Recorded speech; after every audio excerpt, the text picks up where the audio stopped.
Antes de começar o vídeo, deixe seu like e inscreva-se no canal. Assim você me ajudará a fazer mais vídeos para vocês. E depois que assistir, comente qual foi o relato que você mais gostou. Lá nas bandas do interior de Goiás, onde a terra é vermelha e o cerrado se estende até onde a vista alcança, tinha uma estrada de chão batido que o pessoal da região conhecia como Estrada do Cipó. Era uma estrada comprida, cheia de buraco e poeira, que ligava o povoado de Santa Rita das Pedras até as fazendas mais distantes. Nessa estrada, numa casinha simples de adobe com um quintal cheio de pé de manga e galinheiro nos fundos, morava uma senhora chamada Josefa. Dona Josefa era uma mulher de seus 80 anos, pequena de corpo, mas grande de espírito, dessas que levanta antes do sol nascer e só vai dormir quando a lua já está alta no céu. Tinha o cabelo todo branco, sempre preso num coque apertado com grampos que ela mesma fazia de arame, e usava vestidos de chita que ela costurava à mão. As mãos dela eram pequenas, mas fortes, marcadas pelas décadas de trabalho na roça, de cuidar de bicho, de plantar e colher sua própria comida. A propriedade dela ficava no final da Estrada do Cipó, depois de um trecho particularmente difícil, onde a estrada subia um morro íngreme e fazia uma curva fechada entre duas pedras enormes que o pessoal chamava de Portão das Almas. Era um lugar bonito durante o dia, com a vista do vale lá embaixo e os passarinhos cantando nas árvores de pequi e buriti. Mas quando a noite chegava, especialmente nas noites sem lua, aquele pedaço da estrada ficava escuro como boca de lobo. E até os mais corajosos preferiam não passar por ali sozinhos. Dona Josefa não tinha medo de nada. Tinha criado 5 filhos sozinha depois que o marido morreu de picada de cobra. Tinha enfrentado seca, enchente, praga na plantação e toda sorte de dificuldade que a vida no interior pode apresentar. Era uma mulher de fé, dessas que reza o terço todo dia e não perde uma novena. Mas também era prática, sabia que Deus ajuda quem se ajuda.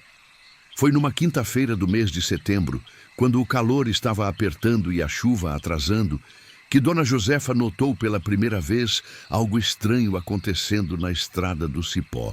Ela tinha ido até Santa Rita das Pedras fazer suas compras do mês, como sempre fazia, pegando carona com seu Antônio, o único da região que tinha uma caminhonete velha em condições de enfrentar a estrada. O combinado era sempre o mesmo. Ele a deixava na cidade de manhã cedo e passava para buscar no fim da tarde. Mas naquele dia, a caminhonete de seu Antônio quebrou bem na hora de voltar. Problema no motor que não tinha jeito de consertar ali na hora. Dona Josefa ficou sem transporte, mas não era mulher de desistir fácil. Ajeitou suas sacolas de compras, colocou o terço no bolso do avental e decidiu voltar para casa a pé. Eram uns 8 quilômetros de caminhada, mas ela já tinha feito isso outras vezes quando era mais nova. Não é a primeira vez que esta velha anda essa estrada no escuro, disse para si mesma, fazendo o sinal da cruz antes de começar a caminhada. Deus que me proteja e me dê força nas pernas. O sol estava se pondo quando ela começou a subir a estrada. No início, tudo correu normal. A estrada estava familiar, com suas pedras conhecidas, suas árvores amigas, seus marcos que ela reconhecia desde menina. Dona Josefa ia devagar, mas firme, parando de vez em quando para descansar e tomar um gole d'água da garrafa que sempre carregava. Foi quando ela passou pelo primeiro marco, uma cruz de madeira que marcava o lugar onde um caminhoneiro tinha morrido num acidente anos atrás, que ela começou a sentir que alguma coisa não estava certa. O silêncio estava diferente do normal. Não era só a ausência de barulho, era como se o próprio ar estivesse pesado, carregado de uma tensão que ela não conseguia explicar. Os grilos que sempre cantavam naquela hora da noite estavam quietos. As corujas que moravam nas árvores grandes não estavam piando. Até os cachorros das fazendas vizinhas, que costumavam latir quando alguém passava na estrada, estavam em silêncio completo. Era como se todos os bichos da região tivessem decidido se esconder ao mesmo tempo. Que esquisitice é essa? Murmurou Dona Josefa, parando no meio da estrada para escutar melhor. Parece que até os bichos estão com medo de alguma coisa. Continuou andando, mas agora prestando mais atenção em tudo ao redor. Foi então que começou a escutar um barulho estranho vindo de trás. Não eram bem passos, era mais como se alguém estivesse arrastando alguma coisa pesada pela estrada. Um barulho ritmado, constante, que acompanhava o ritmo da caminhada dela. Dona Josefa parou e olhou para trás. A estrada estava vazia, só via a poeira vermelha e as sombras das árvores se mexendo com o vento fraco da noite. Mas quando ela recomeçou a andar, o barulho voltou. Sempre no mesmo ritmo, sempre vindo de trás, como se alguma coisa invisível estivesse seguindo ela. Deve ser algum bicho, disse para si mesma, tentando se acalmar.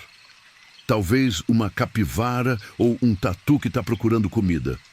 Mas no fundo ela sabia que não era barulho de bicho nenhum. Era algo diferente, algo que fazia os cabelos da nuca dela se arrepiarem e o coração bater mais rápido. Apertou o passo, querendo chegar logo em casa, mas o barulho continuou, sempre acompanhando ela, sempre na mesma distância. Quando chegou na subida do morro, já estava escuro completo. A lua nova não iluminava nada, e só as estrelas davam uma luz fraquinha que mal dava para ver o caminho na frente. Dona Josefa conhecia aquela estrada de cor, tinha passado por ali milhares de vezes, mas naquela noite parecia que até as pedras conhecidas tinham mudado de lugar. Foi na metade da subida que ela viu. No portão das almas, bem entre as duas pedras grandes, tinha uma figura parada. Parecia ser uma mulher, mas era difícil ter certeza na escuridão. A figura estava imóvel, como uma estátua. E mesmo com a pouca luz das estrelas, Dona Josefa podia ver que ela usava um vestido comprido e escuro. «Boa noite», chamou Dona Josefa, parando a uns 20 metros de distância. «A senhora está precisando de alguma ajuda? Está muito tarde para ficar na estrada sozinha». A figura não respondeu. Não se mexeu nem um pouquinho. Era como se nem tivesse escutado. Dona Josefa repetiu o cumprimento mais alto dessa vez, mas continuou sem resposta. O estranho era que não dava para ver direito o rosto da mulher. Parecia que onde deveria estar a cabeça, havia só uma sombra mais escura. Dona Josefa sentiu um frio na barriga, mas não era mulher de recuar. Chegou mais perto, devagar, tentando enxergar melhor. Foi então que notou uma coisa que fez seu sangue gelar. A mulher não tinha pés. O vestido comprido terminava no chão, mas não se via pé nenhum embaixo. Era como se ela estivesse flutuando alguns centímetros acima da terra. «Meu Deus do céu!» sussurrou, fazendo o sinal da cruz. «Que criatura é essa?» A figura começou a se mover. Não andou, não caminhou. Simplesmente deslizou na direção de Dona Josefa, sem fazer barulho nenhum, como se estivesse sendo puxada por cordas invisíveis. O movimento era lento, constante, hipnótico de uma forma perturbadora. Dona Josefa quis correr, mas as pernas não obedeciam. Era como se estivesse com os pés grudados no chão. Só conseguia ficar ali parada, vendo aquela coisa se aproximar cada vez mais. O coração dela batia tão forte que parecia que ia sair pela boca, mas ela não conseguia se mexer nem para trás, nem para frente. Quando a figura chegou perto o suficiente, Dona Josefa finalmente conseguiu ver o que estava no lugar do rosto. Não era um rosto, era um buraco negro, profundo, que parecia não ter fim. Em volta desse buraco, cabelos grisalhos caíam como cortinas, se mexendo com um vento que mais ninguém sentia. A criatura parou bem na frente dela, tão perto que Dona Josefa podia sentir um frio estranho emanando daquela presença. Era um frio diferente do frio da noite. Era um frio que vinha de dentro, que gelava a alma antes de gelar o corpo. Que a senhora quer? Dona Josefa conseguiu perguntar, sua voz saindo mais fraca do que ela gostaria. Se está precisando de alguma coisa, pode falar. A criatura levantou o braço. Era um braço fino, coberto pela manga comprida do vestido. Mas Dona Josefa podia ver que a mão era diferente. Os dedos eram longos demais, finos demais, e se mexiam de um jeito que não parecia natural.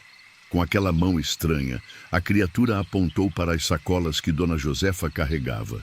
Depois apontou para a própria boca, ou melhor, para o buraco onde deveria estar a boca. O gesto se repetiu várias vezes, como se ela estivesse tentando comunicar alguma coisa importante. Foi então que Dona Josefa entendeu. A criatura estava com fome, ou pelo menos estava querendo alguma coisa que tinha nas sacolas dela. Dona Josefa olhou para o buraco escuro onde deveria estar o rosto da mulher e sentiu, de repente, uma pena imensa. Não era mais medo que ela sentia, era compaixão. "A senhora está com fome?" perguntou suavemente. "É isso." A criatura acenou com a cabeça, um movimento que fez um barulho seco, como galho quebrando.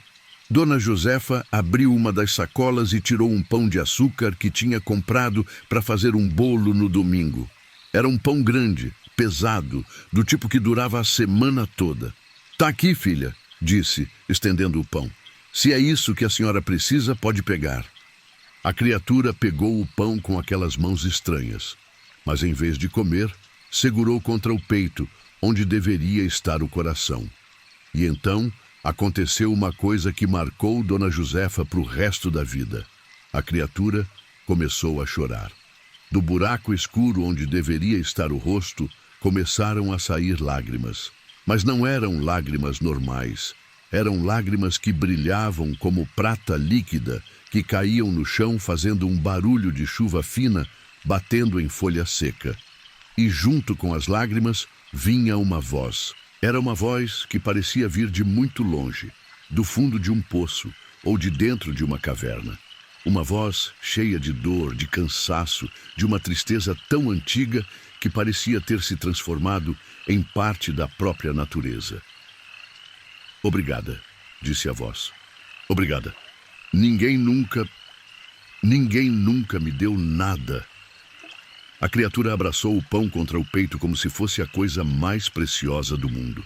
As lágrimas continuavam caindo, e cada gota que tocava o chão fazia surgir uma florzinha pequena, branca, que brilhava por alguns segundos antes de murchar. "Há tanto tempo", continuou a voz, "há tanto tempo que ninguém é gentil."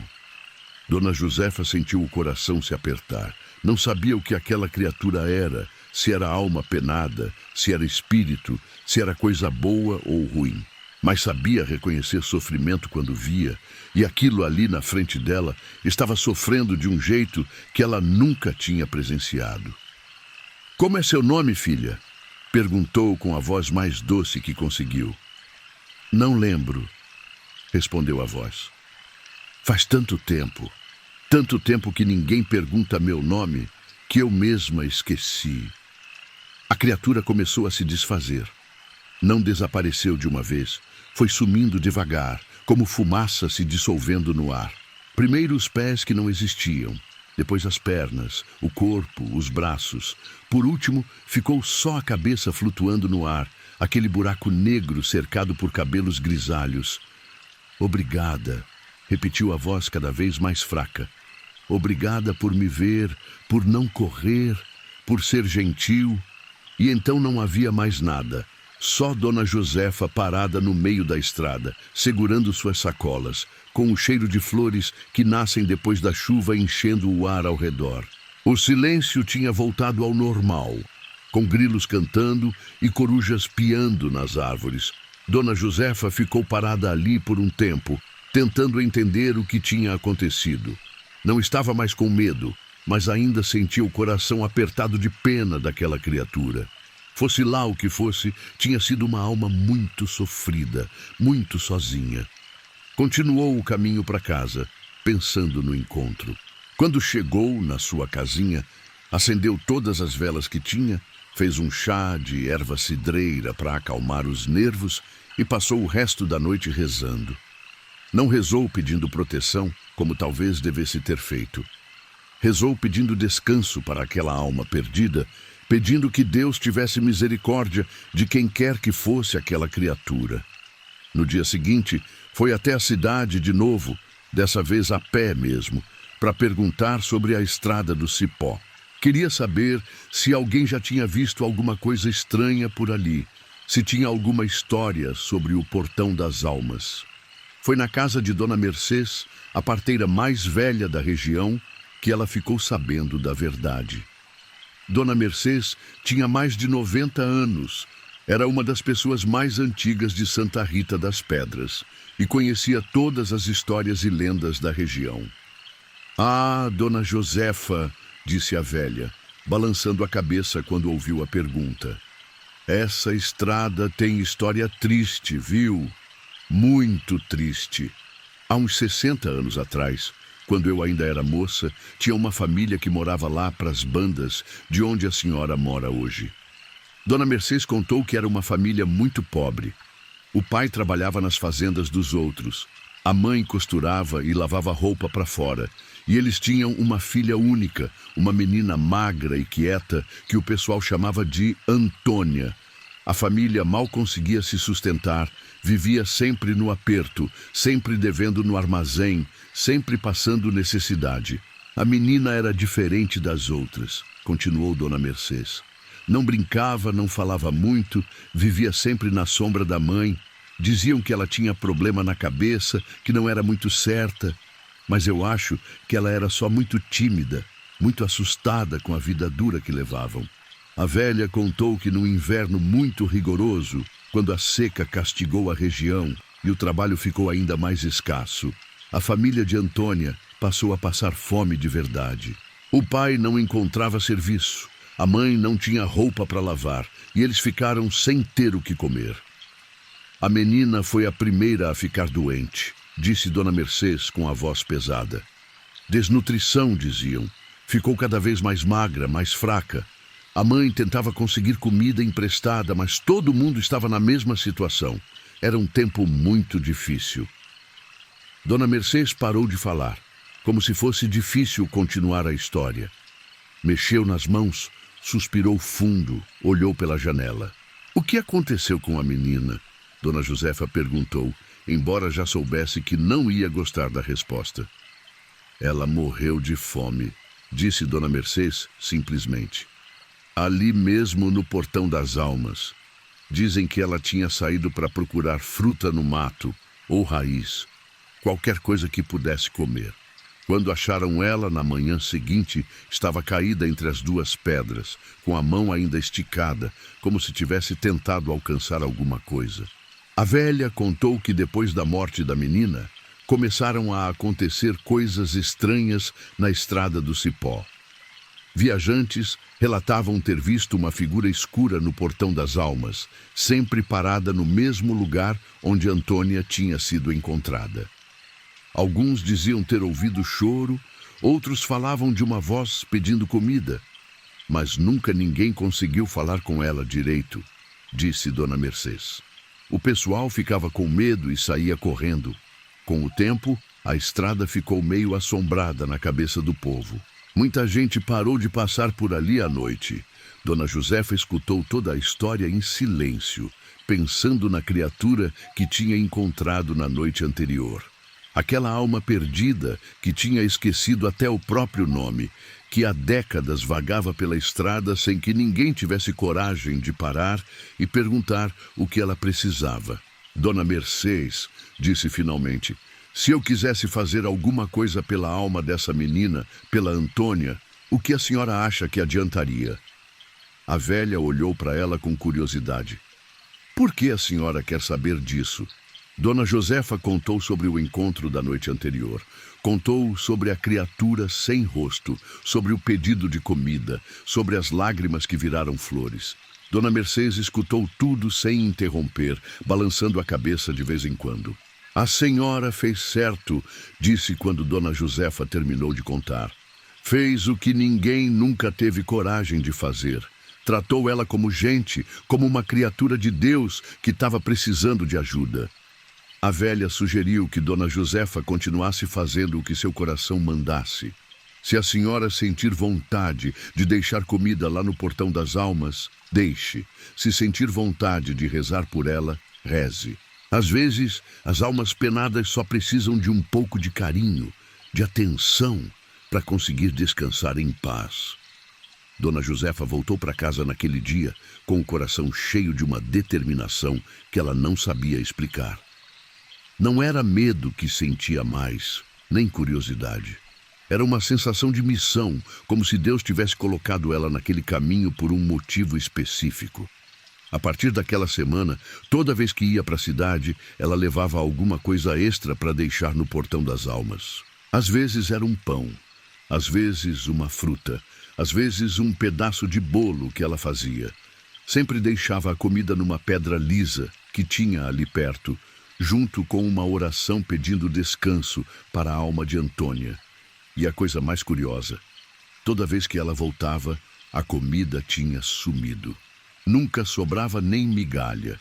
Podia ser que algum bicho tivesse pegado, podia ser que algum viajante faminto tivesse encontrado, ou podia ser que realmente uma alma penada tivesse recebido o alimento que precisava. Com o passar dos meses, Dona Josefa notou que a estrada do Cipó estava mudando. O ar pesado que ela tinha sentido naquela primeira noite foi desaparecendo aos poucos. Os bichos voltaram a cantar normalmente. Os cachorros voltaram a latir quando alguém passava. Era como se uma presença triste que assombrava aquele lugar há décadas estivesse finalmente encontrando paz. Outros moradores da região também começaram a notar a diferença. Seu Antônio, o da caminhonete, comentou que não sentia mais aquele arrepio estranho quando passava pelo portão das almas à noite. Dona Cida, que morava numa fazenda próxima, disse que tinha parado de ter pesadelos com uma menina chorando. Mas a confirmação de que alguma coisa realmente tinha mudado veio numa noite de lua cheia, quase um ano depois do primeiro encontro. Dona Josefa estava voltando da cidade, mais uma vez a pé, porque a caminhonete de seu Antônio tinha dado problema, quando viu uma figura conhecida no portão das almas. Era a mesma criatura, mas diferente. Ainda usava o vestido escuro, ainda tinha os cabelos grisalhos, mas agora tinha rosto. Um rosto jovem, magro, com olhos grandes e tristes, mas um rosto humano, reconhecível. E ela estava sorrindo. "Boa noite, Dona Josefa", disse a criatura, e agora sua voz soava normal, como a voz de qualquer pessoa. "Vim me despedir." Dona Josefa parou, mas não sentiu medo. Havia uma paz estranha naquele encontro, uma sensação de coisa certa acontecendo no momento certo. "Você é a Antônia?" perguntou. "Sim", respondeu a moça. "Obrigada por tudo que a senhora fez por mim. Por me tratar como gente, por me dar comida, por rezar por mim. Ninguém nunca tinha feito isso." Antônia explicou que havia passado décadas vagando pela estrada, presa entre este mundo e o outro, sem conseguir descansar porque morreu com muita fome, muita necessidade, muito sofrimento.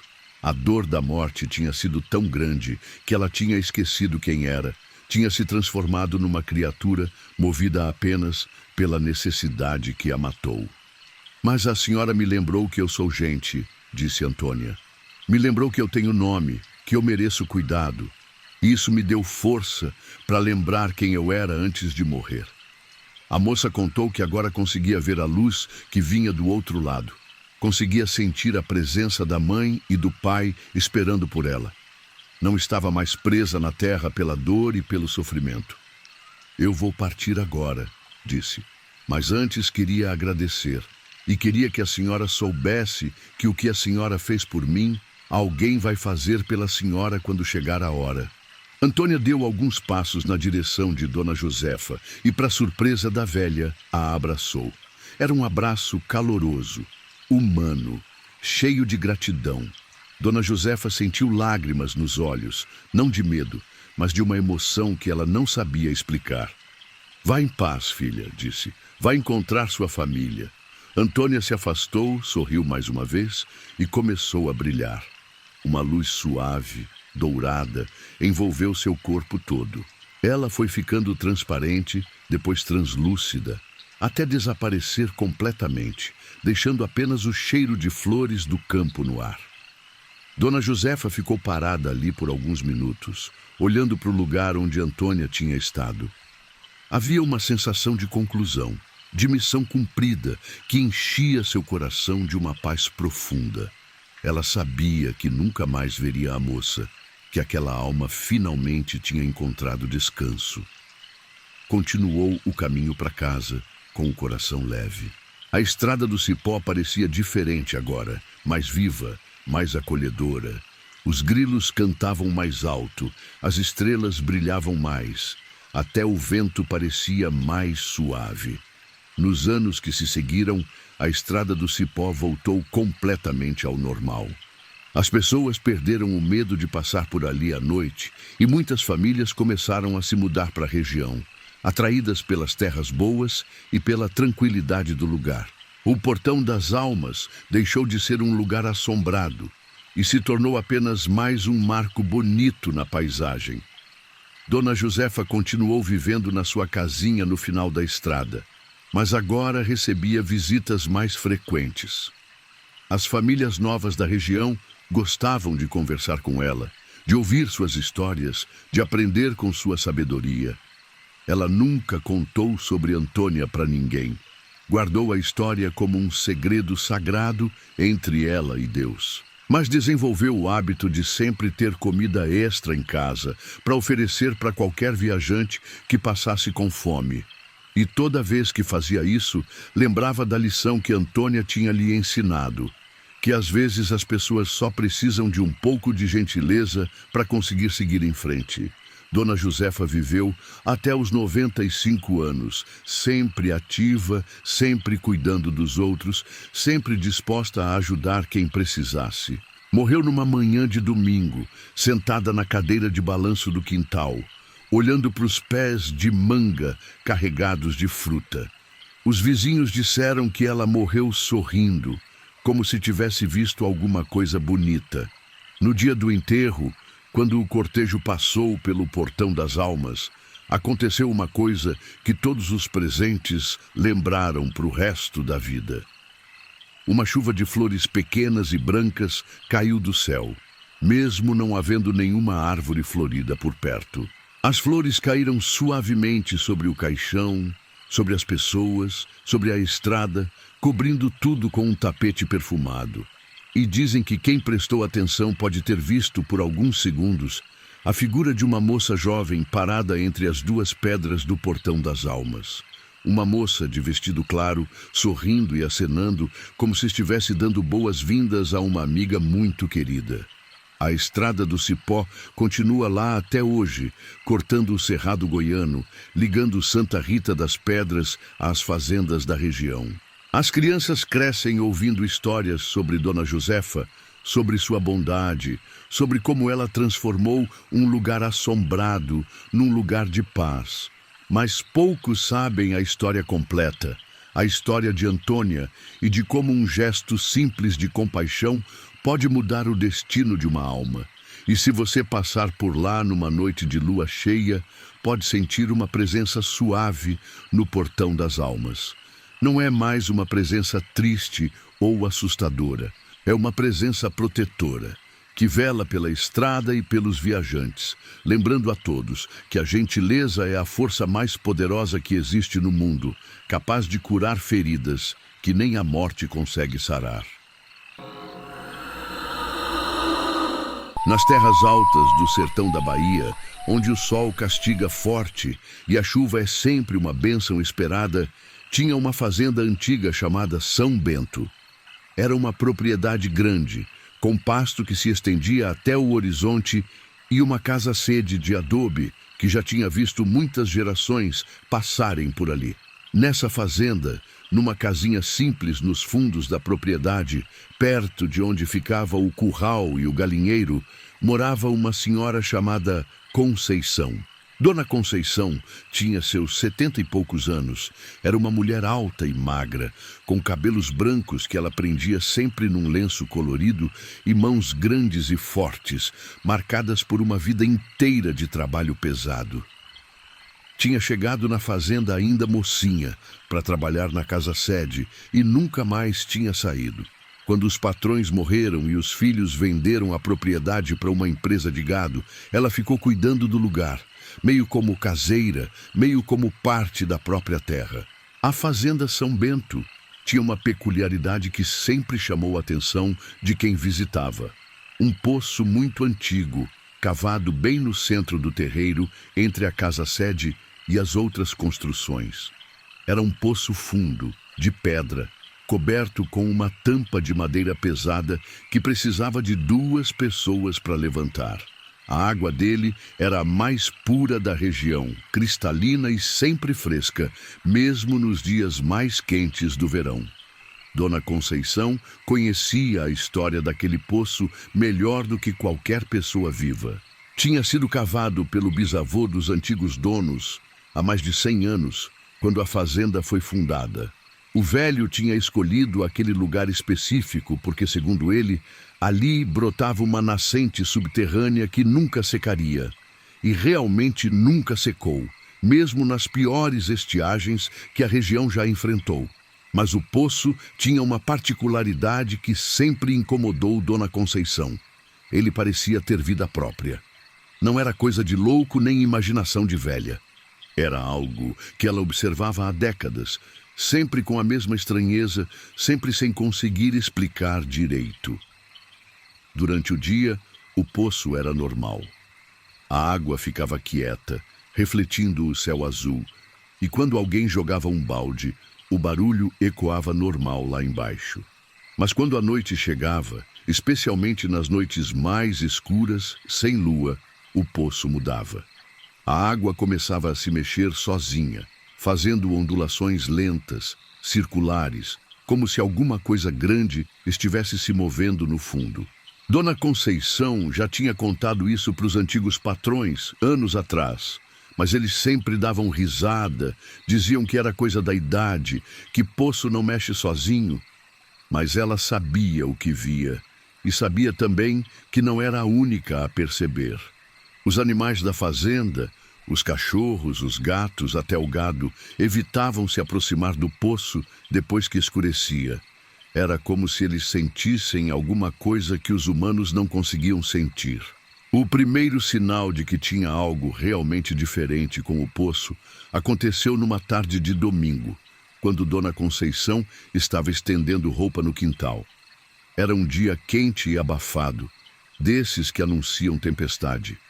O céu estava carregado de nuvens escuras, mas ainda não tinha caído nenhuma gota de chuva. Ela estava pregando um lençol no varal quando escutou um barulho vindo do poço. Não era o barulho normal da água, era alguma coisa diferente. Como se alguma coisa grande tivesse se mexido lá embaixo, fazendo a água borbulhar. Largou o lençol e foi até o poço para ver o que era. Quando chegou perto, viu que a água estava agitada, fazendo ondas circulares que iam de dentro para fora, como se alguma coisa tivesse emergido do fundo e depois submergido de novo. Que coisa esquisita, murmurou, coçando a cabeça. Deve ter sido algum bicho que caiu lá dentro. Mas quando se inclinou para olhar melhor, não viu nenhum bicho, nenhum galho, nada que pudesse ter causado aquela agitação na água. E tinha uma coisa estranha, a água estava mais escura do que o normal, como se alguma coisa do fundo tivesse subido e mudado a cor dela. Dona Conceição ficou preocupada. Aquela água era a única fonte da fazenda, não podia deixar estragar. Decidiu que no dia seguinte ia chamar seu João, um homem da região que entendia de poços, para dar uma olhada. Mas quando acordou na manhã seguinte, a água estava normal de novo. Clara, cristalina, sem sinal nenhum da agitação da tarde anterior. Ela ficou em dúvida se não tinha imaginado tudo, se não tinha sido só o reflexo das nuvens escuras no céu que fez a água parecer mais escura. Os dias passaram e ela foi esquecendo do episódio. Até que aconteceu de novo, dessa vez numa noite de quinta-feira. Ela estava na cozinha, preparando o jantar, quando escutou aquele mesmo barulho de água borbulhando vindo do poço. Pegou uma lamparina e saiu para ver. Quando chegou no poço, viu a mesma coisa. A água agitada, fazendo ondas circulares, mais escura do que deveria estar. Mas dessa vez tinha algo a mais, um cheiro forte de limo, de coisa que fica muito tempo embaixo d'água. Meu Deus, disse baixinho, fazendo o sinal da cruz. Que negócio é esse? Ficou ali parada por alguns minutos, observando a água. As ondas foram diminuindo aos poucos, até a superfície ficar lisa de novo. Mas o cheiro permaneceu por mais tempo, só desaparecendo quando o vento da madrugada começou a soprar. A partir daquela noite, Dona Conceição passou a prestar mais atenção no comportamento do poço e descobriu que a agitação seguia um padrão. Acontecia sempre em noites sem lua, sempre entre as 10 e meia-noite, e sempre durava mais ou menos a mesma quantidade de tempo. Começou a anotar num caderno velho que tinha em casa. Marcava o dia, a hora, quanto tempo durava a agitação, se tinha cheiro, se os animais reagiam de alguma forma.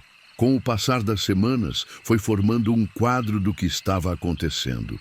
Os animais definitivamente sentiam alguma coisa. Nas noites em que o poço ficava agitado, os cachorros se escondiam embaixo da casa, ganindo baixinho.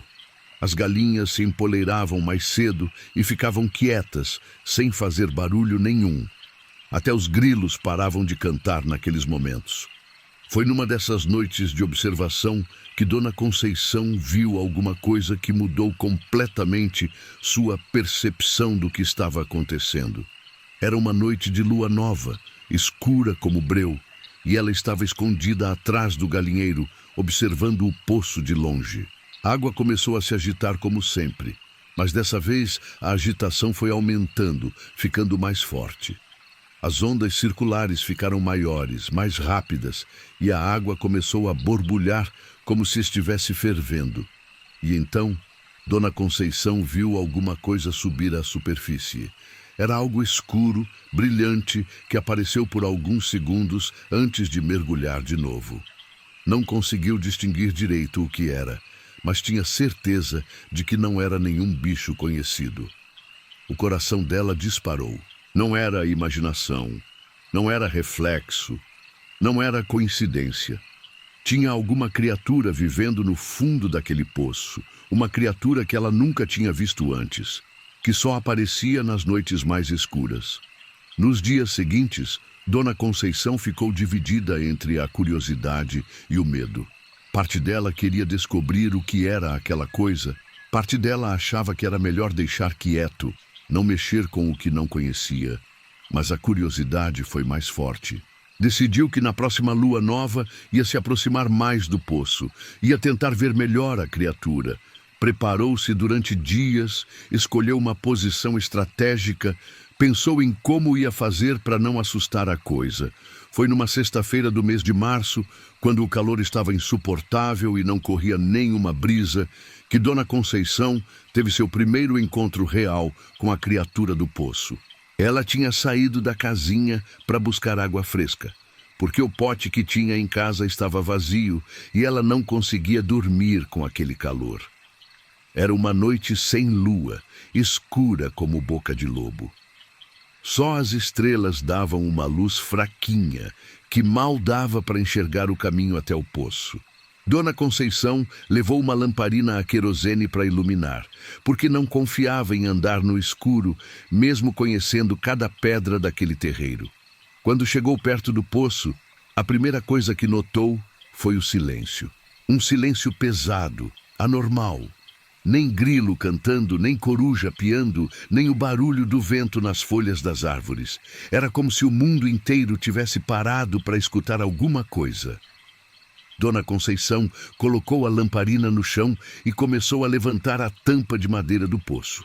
Era pesada, mas ela estava acostumada, já tinha feito isso milhares de vezes. Mas quando a tampa saiu completamente e ela se inclinou para olhar a água, levou um susto que quase a fez cair para trás. A água estava se mexendo. Não era imaginação, não era reflexo da luz da lamparina. A superfície da água fazia ondas circulares, lentas e ritmadas, como se alguma coisa gigantesca estivesse respirando lá embaixo. E tinha mais, a água estava brilhando. Não era um brilho forte, era uma luminosidade fraca, esverdeada, que vinha de dentro da própria água. Meu Deus do céu! Sussurrou Dona Conceição, fazendo o sinal da cruz. Que coisa é essa? Se inclinou um pouco mais para tentar enxergar melhor. O poço era fundo, ela sabia disso, mas nunca tinha conseguido ver o fundo direito. Naquela noite, com a água brilhando daquele jeito estranho, dava para ver mais do que o normal. E o que ela viu fez seu coração quase parar. Lá embaixo, bem no fundo do poço, tinha alguma coisa se mexendo. Não conseguia distinguir direito o que era, mas parecia grande, muito grande. Tinha a forma meio arredondada e se movia devagar, ondulando como se fosse feito de uma substância que não era nem sólida nem líquida. Dona Conceição ficou hipnotizada olhando aquilo. Não conseguia desviar os olhos, mesmo sentindo que deveria sair correndo dali. Era como se alguma força a obrigasse a ficar ali, observando aquela criatura impossível que vivia no fundo do poço.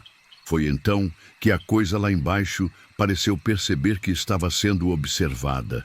O movimento mudou, ficou mais agitado e a luminosidade da água aumentou. Dona Conceição pode ver melhor a criatura, e o que viu fez seus cabelos se arrepiarem. Não era um bicho como os que ela conhecia. Era alguma coisa antiga, muito antiga, que parecia ser feita de água e limo ao mesmo tempo. Tinha tentáculos compridos que se mexiam como cabelos soltos na correnteza, e no centro, onde deveria estar a cabeça, havia algo que pulsava como um coração enorme. A criatura começou a subir. Lentamente, mas começou a subir pela parede do poço, se aproximando da superfície. Dona Conceição quis correr, mas não conseguia se mexer. Era como se estivesse grudada no lugar, forçada a assistir aquela coisa subindo em sua direção. Quando a criatura chegou mais perto da superfície, a água do poço começou a transbordar. Mas não era a água normal que saía. Era um líquido grosso, viscoso, que brilhava com aquela luz esverdeada e tinha um cheiro forte de limo e coisa podre. Então, Dona Conceição escutou uma voz. Não vinha da criatura, vinha de dentro da própria cabeça dela, como se alguém estivesse sussurrando diretamente nos seus pensamentos. Conceição, disse a voz. Era uma voz de mulher, mas diferente de qualquer voz que ela já tinha escutado. Parecia vir de muito longe ou de muito fundo. Conceição, você me conhece. Quem é você? Dona Conceição conseguiu perguntar, mesmo com a voz tremendo de medo. Você me conhece, repetiu a voz. Você sempre soube que eu estava aqui. Sempre soube que eu existia. A criatura chegou à superfície da água. Era ainda mais estranha vista de perto. Parecia ser feita de água e plantas aquáticas ao mesmo tempo, e seus tentáculos se mexiam hipnoticamente, criando padrões na superfície do poço. Eu sou a guardiã, continuou a voz na cabeça de Dona Conceição. Eu cuido da água, eu cuido da terra, eu estou aqui desde antes dos homens chegarem. Dona Conceição começou a entender. Aquela criatura não era algo ruim, não era um demônio nem nada do tipo. Era algo muito antigo, anterior à própria fazenda, anterior aos homens que tinham se estabelecido naquela terra. Era uma espécie de espírito da natureza, um guardião das águas subterrâneas. Por que está aparecendo para mim? Perguntou, sentindo que o medo estava dando lugar à curiosidade. Porque você cuida, respondeu a voz. Você cuida da terra, cuida dos animais, cuida da água. Você entende o valor das coisas que eu protejo A criatura ergueu alguns de seus tentáculos na direção de Dona Conceição. Por instinto, ela estendeu a mão e um dos tentáculos tocou suavemente seus dedos. Era uma sensação estranha, nem fria nem quente, como tocar em água corrente. No momento do toque, Dona Conceição viu imagens na sua mente. Viu a fazenda como era há 100 anos, quando foi fundada. Viu o bisavô dos antigos donos cavando o poço, encontrando a nascente subterrânea. Viu a criatura ali, já antiga mesmo naquela época, protegendo as águas como sempre fez. Viu também o primeiro encontro entre a criatura e o fundador da fazenda. O homem tinha sido guiado até aquele lugar exato por sonhos estranhos, por uma voz que sussurrava na sua mente durante as noites. A criatura tinha escolhido ele, tinha mostrado onde cavar o poço, tinha permitido que ele estabelecesse a fazenda ali.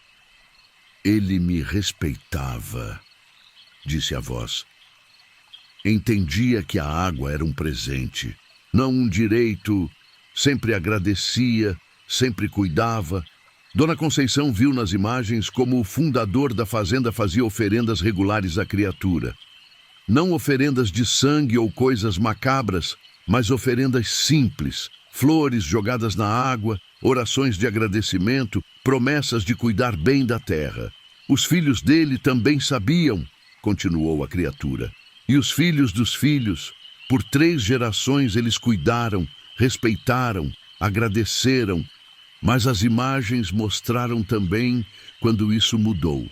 A 4ª geração dos donos da fazenda não acreditava mais nas histórias dos antepassados. Achavam que eram superstições de gente ignorante. Pararam de fazer as oferendas. Pararam de agradecer. Começaram a tratar a água como se fosse propriedade deles. Foi quando eu me escondi, explicou a criatura. Quando parei de aparecer. Quando me recolhi ao fundo, esperando. Dona Conceição entendeu que a criatura tinha ficado décadas sozinha, esquecida, sem ninguém para conversar, sem ninguém que soubesse da sua existência. Por isso, ela aparecia só nas noites mais escuras. Por isso, os animais sentiam medo. Ela estava triste, solitária, esperando que alguém voltasse a reconhecê-la. Esperando por quê? Perguntou Dona Conceição. Esperando por alguém como você, respondeu a voz. Alguém que cuida, que respeita, que entende. A criatura mostrou mais imagens, dessa vez do futuro. Dona Conceição viu homens chegando na fazenda com máquinas grandes, querendo escavar, querendo encontrar água em outros lugares. Viu a nascente sendo ameaçada, sendo poluída, sendo destruída. Eles vão vir, disse a voz agora com um tom de urgência. Os homens das máquinas vão vir, vão querer mais água, vão querer furar a terra em outros lugares. Dona Conceição entendeu que a criatura estava pedindo ajuda. Não era uma ameaça, era um pedido. A guardiã das águas precisava de alguém para proteger a nascente, para impedir que fosse destruída pela ganância dos homens. O que eu posso fazer? Perguntou. Sou só uma velha, não tenho poder para impedir ninguém de nada. Você tem a sabedoria, respondeu a criatura. Você conhece a terra, conhece os segredos. Pode ensinar os outros a respeitar. A criatura mostrou mais imagens para Dona Conceição. Mostrou como a água da nascente era importante não só para a fazenda, mas para toda a região. Como ela alimentava córregos e rios, como mantinha a vida de plantas e animais num raio de muitos quilômetros. Se a nascente morrer, continuou a voz, tudo ao redor vai morrer também. A terra vai secar, os animais vão embora, as plantas vão murchar. A criatura explicou também como funcionava o sistema natural da região. A nascente não era apenas um ponto de água. Era o centro de uma rede complexa de veios subterrâneos que se espalhavam por toda a área. Se alguém começasse a perfurar poços em outros lugares, ia acabar sugando a água da nascente principal, destruindo todo o sistema. As pessoas não sabem, disse a voz, com uma tristeza profunda. Elas veem só o que está na superfície. Não entendem o que está embaixo. Não sabem que tudo está conectado. Dona Conceição viu a responsabilidade que estava sendo colocada nos seus ombros. Não era só proteger um poço, era proteger todo um ecossistema, toda uma forma de vida que dependia daquela água pura. Eu aceito, disse finalmente. Eu vou cuidar, vou proteger como puder. A criatura pareceu ficar aliviada. Os tentáculos se moveram mais suavemente e a luz esverdeada da água diminuiu até ficar quase imperceptível. Obrigada, disse a voz. Quando precisar de mim, quando a ameaça chegar, me chame, eu vou ajudar. Como eu chamo você? Perguntou Dona Conceição. Venha ao poço nas noites sem lua, toque a água com a mão, pense em mim, eu vou sentir. A criatura explicou que ela podia se comunicar através dos sonhos também, que podia mostrar coisas importantes através de visões, mas que o contato direto, no poço, seria sempre mais claro, mais forte. E se eu precisar de prova? Perguntou Dona Conceição. Se precisar mostrar para os outros que você existe, eu posso me mostrar, respondeu a criatura, mas só se for necessário. Só se for para proteger a água. Não gosto de assustar as pessoas. A criatura começou a descer de volta para o fundo do poço. Devagar, muito devagar, até desaparecer completamente na escuridão da água. A luminosidade sumiu, o movimento parou e o poço voltou ao normal.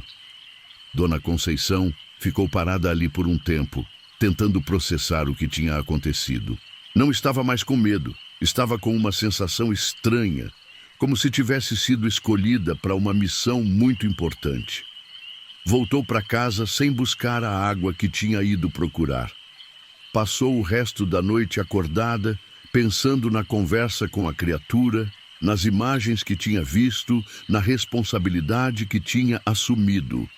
Nos dias seguintes, começou a prestar mais atenção em tudo ao redor da fazenda. Observou como os animais se comportavam perto do poço, como as plantas cresciam mais verdes perto da nascente, como a terra era mais fértil num círculo ao redor da água. E começou a entender coisas que nunca tinha percebido antes.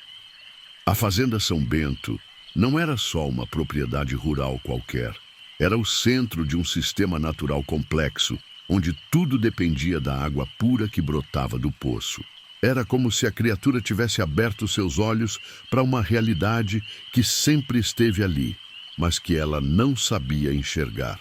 Notou que havia um padrão na distribuição das árvores ao redor da fazenda. Elas cresciam seguindo linhas invisíveis que pareciam acompanhar o curso das águas subterrâneas. As aves e os animais silvestres também seguiam esses padrões, criando trilhas e ninhos em lugares específicos.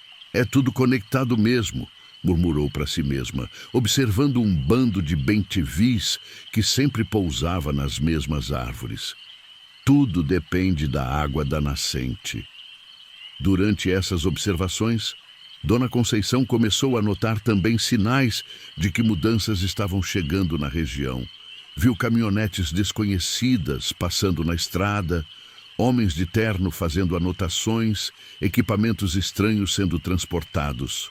A confirmação de que suas novas percepções estavam certas veio algumas semanas depois. Chegaram na fazenda 2 homens da cidade, de terno e gravata, dizendo que representavam uma empresa de perfuração de poços. Queriam conversar com quem estava responsável pela propriedade. Dona Conceição os recebeu na varanda da casa-sede, ofereceu café e ouviu o que eles tinham para dizer. A empresa queria fazer um levantamento da região, procurar novos pontos de água para perfurar poços comerciais. Diziam que havia indicações de que aquela área tinha um lençol freático muito rico. O poço que vocês têm aqui é muito antigo, disse um dos homens. Com a tecnologia moderna, a gente pode perfurar vários poços menores, mais eficientes.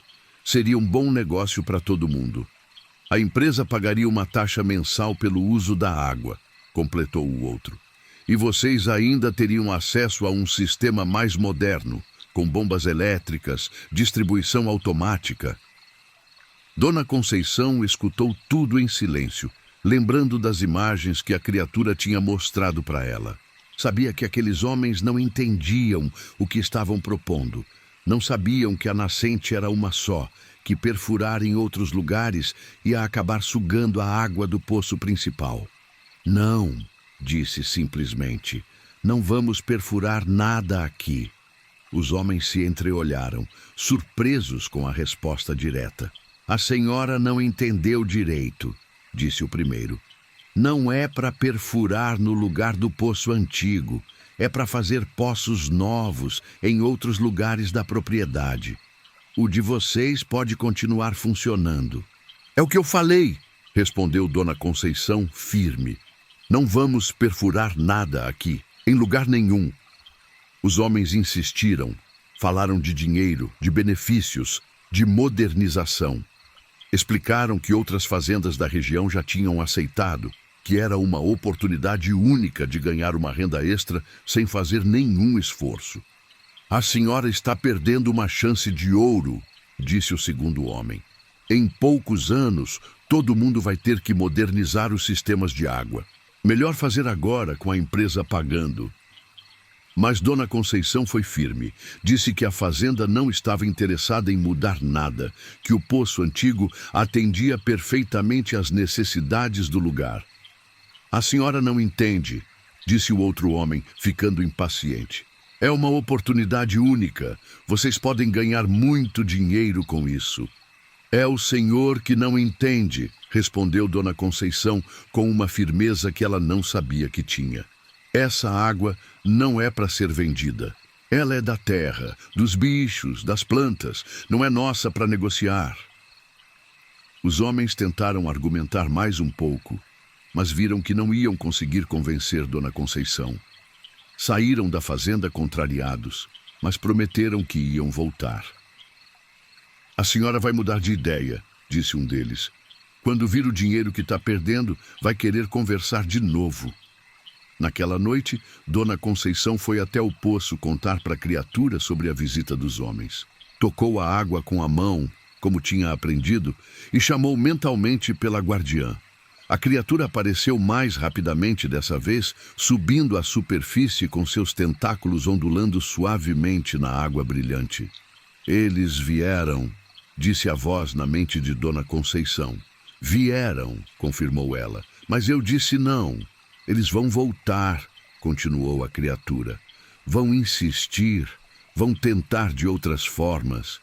A criatura mostrou para Dona Conceição algumas imagens do que podia acontecer. Os homens voltando com papéis oficiais, dizendo que tinham direitos de exploração.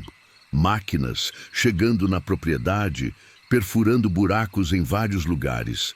A água da nascente diminuindo aos poucos até secar completamente.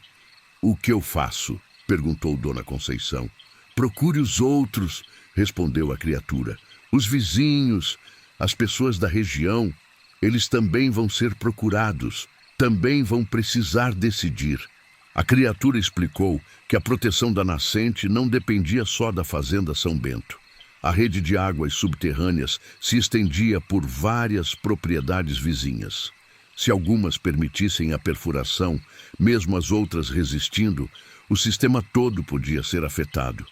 Preciso convencer os vizinhos também? Perguntou Dona Conceição. Precisa unir as pessoas, respondeu a criatura. Mostrar para elas o que vai acontecer, fazer elas entenderem. Dona Conceição sabia que não ia ser fácil. Os vizinhos eram gente trabalhadora, mas também eram gente que precisava de dinheiro. A proposta da empresa de perfuração devia parecer muito tentadora para quem estava sempre lutando para sobreviver. Você pode me ajudar? Perguntou. Pode aparecer para os outros, mostrar para eles o que mostrou para mim? Posso, disse a criatura, mas com hesitação. Mas só se não houver outro jeito. Prefiro não assustar as pessoas. Prefiro que elas entendam por conta própria. Dona Conceição entendeu. A criatura não queria ser vista como uma ameaça, não queria que as pessoas a temessem. Queria ser respeitada, não temida. Então vou tentar do meu jeito primeiro, disse. Se não der certo aí, você me ajuda. A criatura concordou e começou a descer de volta para o fundo do poço.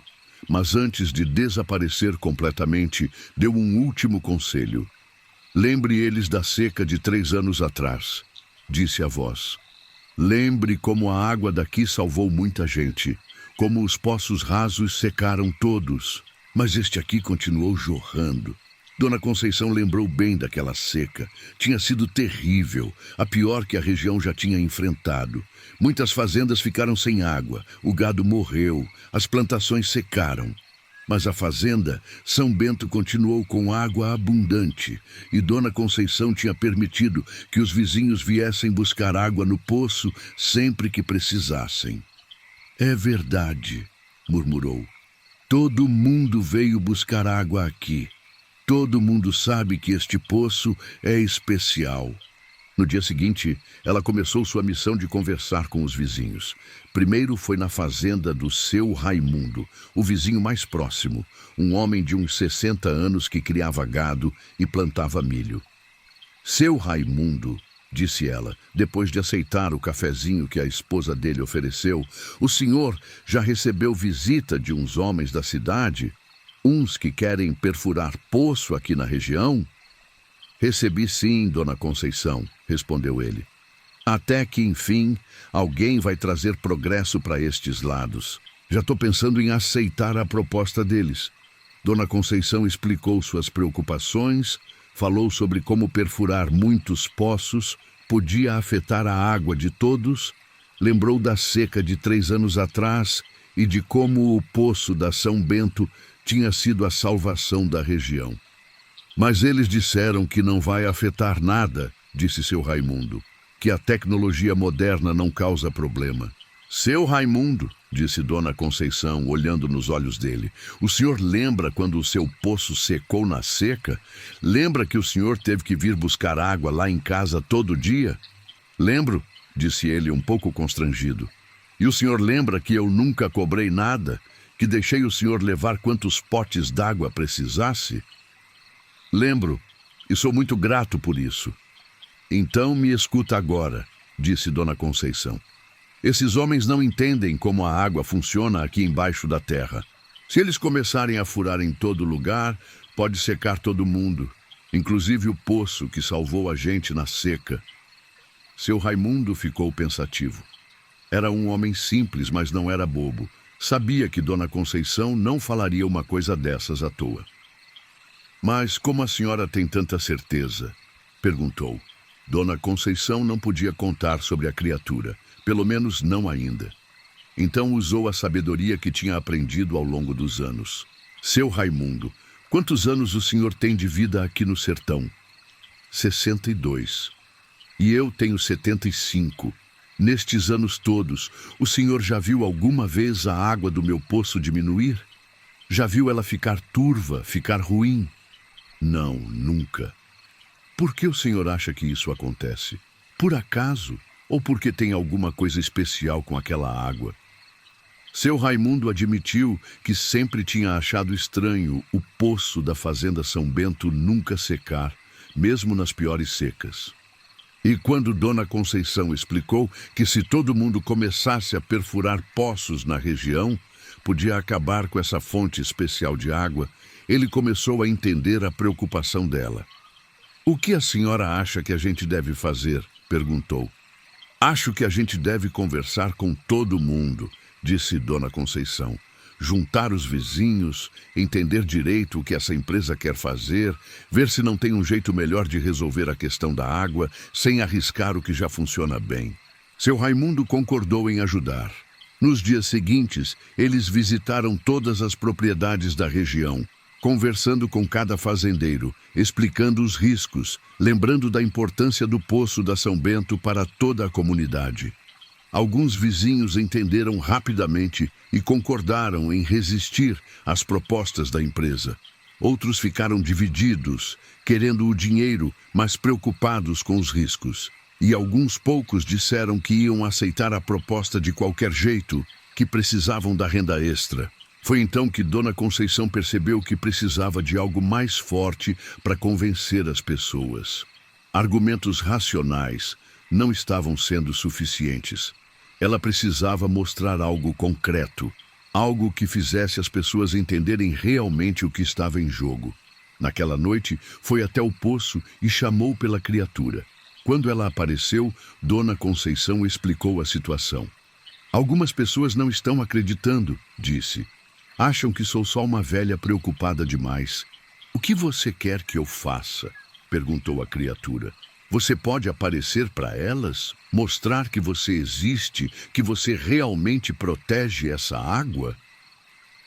A criatura ficou em silêncio por alguns momentos, considerando o pedido. Posso, disse finalmente. Mas não quero assustar ninguém. Tem que ser de um jeito que elas entendam que não sou uma ameaça. Dona Conceição sugeriu que organizasse uma reunião à noite, perto do poço. Diria para os vizinhos que queria mostrar algo importante sobre a água, algo que ia ajudar eles a entenderem por que era tão especial. Você apareceria só um pouco, explicou. Só para eles verem que você existe. Aí você explica o que explicou para mim sobre como tudo está conectado. A criatura concordou, mas com uma condição. Só apareceria se as pessoas estivessem realmente dispostas a escutar, se viessem com o coração aberto e não com medo ou agressividade. Dona Conceição organizou a reunião para uma semana depois, numa noite de lua nova. Convidou todos os vizinhos, explicou que queria mostrar algo importante sobre o poço, algo que ia ajudar eles a tomar a decisão certa sobre a empresa de perfuração. Nem todo mundo aceitou o convite. Alguns acharam que era perda de tempo, outros ficaram desconfiados. Mas 8 famílias concordaram em participar, incluindo seu Raimundo e sua esposa. Na noite marcada, as pessoas se reuniram ao redor do poço. Dona Conceição tinha preparado bancos e cadeiras para todo mundo sentar e tinha acendido algumas lamparinas para iluminar o ambiente sem exagerar.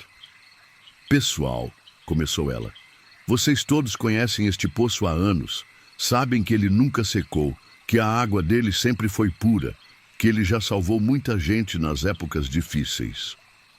Todo mundo concordou, lembrando de ocasiões em que tinham dependido da água daquele poço.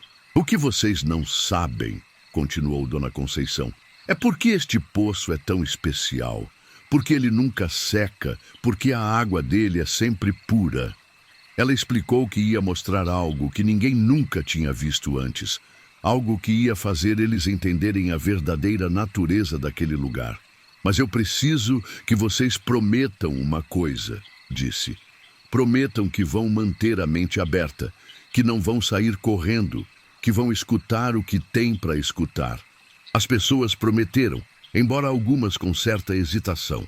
Dona Conceição se aproximou do poço, tocou a água com a mão e chamou mentalmente pela criatura. Por alguns minutos, não aconteceu nada.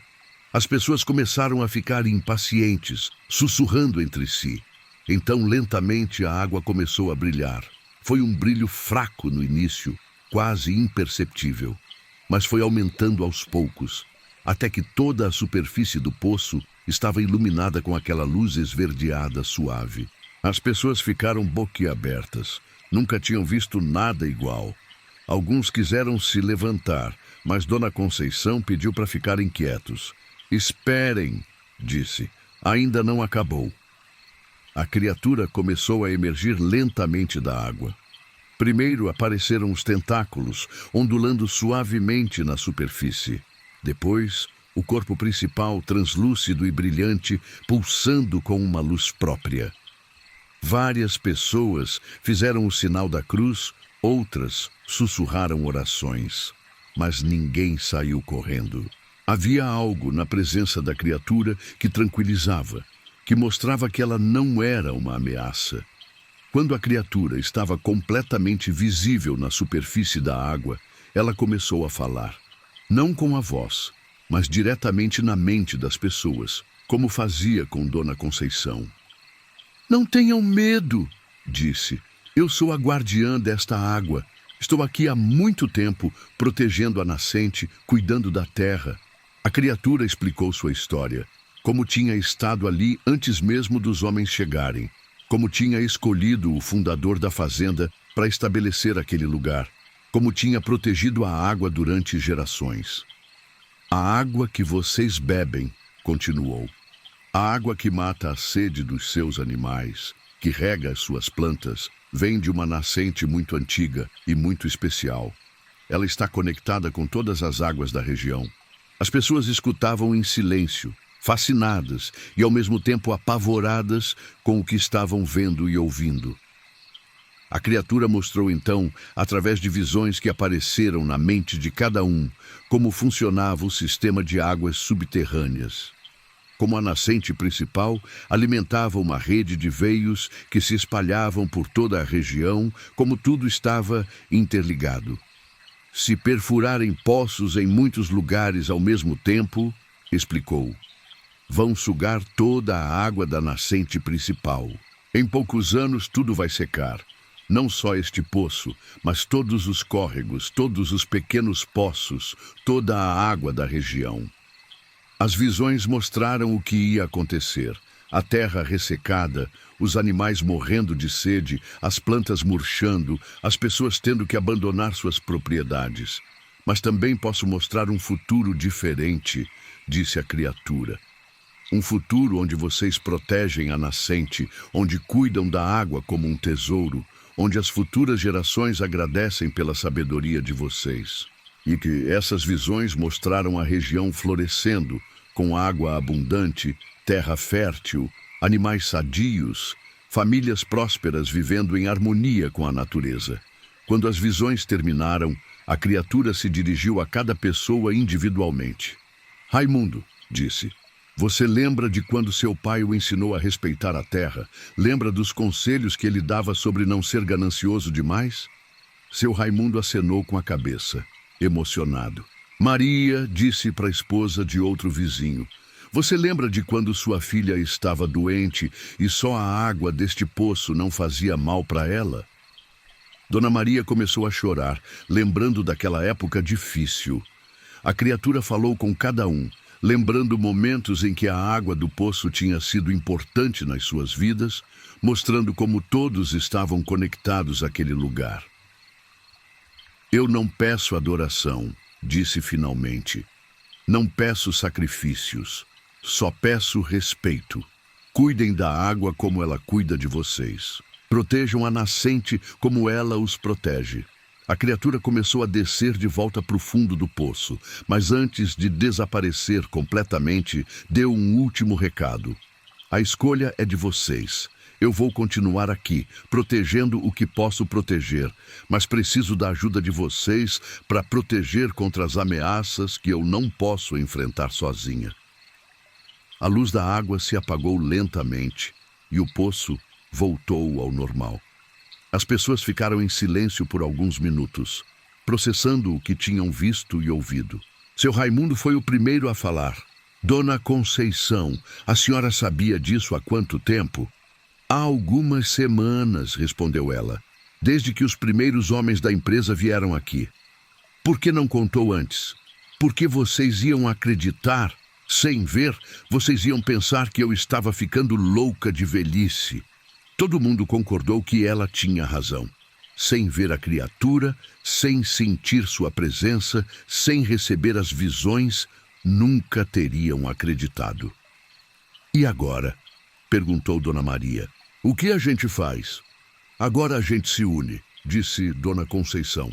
A gente conversa com os outros vizinhos, conta o que viu, tenta convencer todo mundo a recusar a proposta da empresa.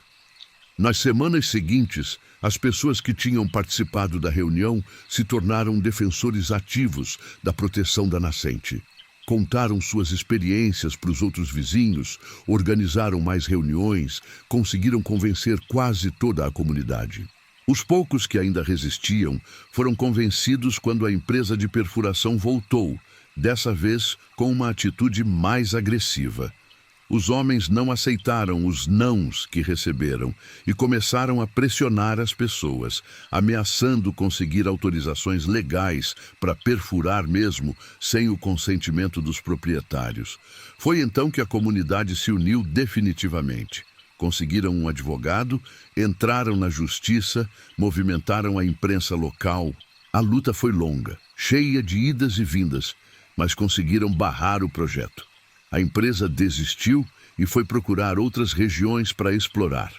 A fazenda São Bento e as propriedades vizinhas ficaram em paz, com seus poços antigos e suas nascentes protegidas. Naquela noite, depois que soube da vitória definitiva, Dona Conceição foi até o poço para agradecer a criatura. Não precisou chamá-la. Quando se aproximou da água, ela já estava lá, na superfície, brilhando suavemente. "Obrigada", disse Dona Conceição. "Você nos ensinou a nos unir, a lutar pelo que é certo." "Vocês fizeram o trabalho", respondeu a criatura. "Eu só mostrei o caminho, a força veio de vocês. E agora, você vai continuar aparecendo? Vou continuar aqui sempre, mas talvez não precise mais aparecer com tanta frequência. Vocês aprenderam a cuidar. Podem continuar sozinhos." A criatura explicou que sempre estaria disponível se fosse necessário, mas que preferia voltar ao seu descanso tranquilo no fundo do poço. "As futuras gerações vão saber da nossa história?" perguntou Dona Conceição. "Você vai contar para elas", respondeu a criatura, "do seu jeito, com suas palavras. Vai ensinar as crianças a respeitarem a água, a entenderem que nem tudo neste mundo é para ser explorado." Nos anos que se seguiram, a Fazenda São Bento se tornou um exemplo na região. Dona Conceição virou uma espécie de conselheira informal sobre questões de água e preservação. Vinham pessoas de longe para conversar com ela, para aprender sobre os métodos antigos de cuidar da terra. A história da criatura do poço se espalhou aos poucos, sempre contada com respeito e reverência. As crianças da região cresceram sabendo que deviam cuidar da água, que deviam agradecer pela abundância, que deviam pensar nas consequências antes de tomar decisões que podiam afetar o meio ambiente. O poço continuou fornecendo água pura e abundante. Nunca secou, mesmo nas piores estiagens. E de vez em quando, nas noites de lua nova, quem passava perto podia ver uma luz fraca brilhando lá embaixo, como se alguém estivesse velando pelo lugar. Dona Conceição viveu até os 90 anos, sempre ativa, sempre vigilante. Quando sentiu que a morte estava se aproximando, chamou o sobrinho que tinha vindo morar com ela para ajudar na fazenda. "Meu filho", disse para ele, "o poço dessa fazenda é especial. Nunca deixe ninguém mexer nele, nunca deixe ninguém perfurar outros poços por perto.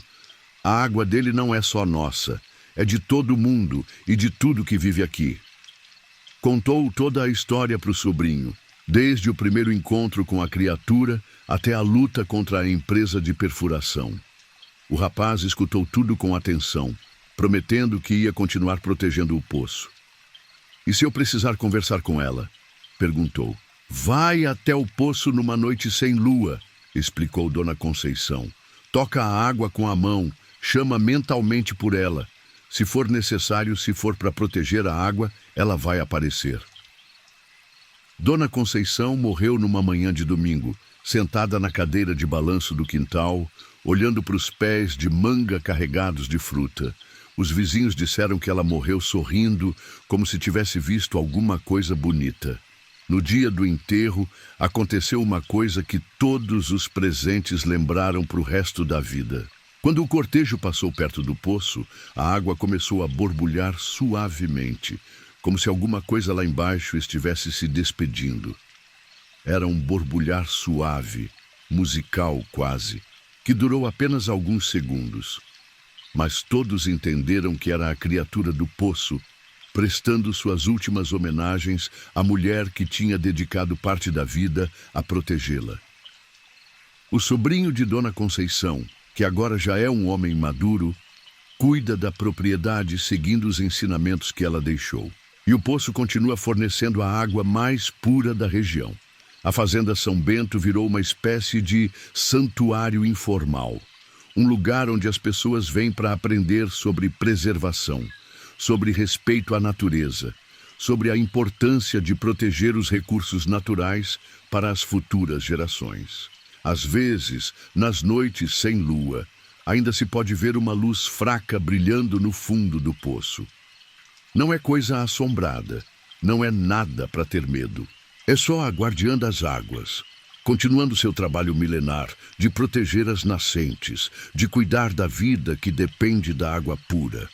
E se você souber escutar direito, pode ouvir o sussurro da água correndo lá embaixo, carregando consigo a sabedoria antiga de que nem tudo neste mundo é para ser possuído, explorado ou vendido.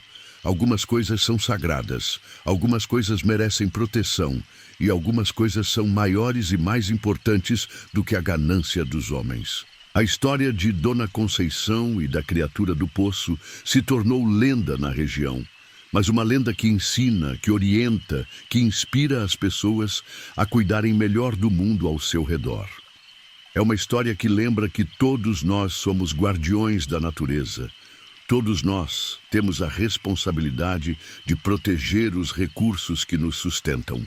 E quem sabe, se você tratar a natureza com respeito, se cuidar da água como um tesouro, se pensar nas consequências dos seus atos, talvez você também encontre seus próprios guardiões, suas próprias conexões com o mundo natural que nos cerca e nos mantém vivos.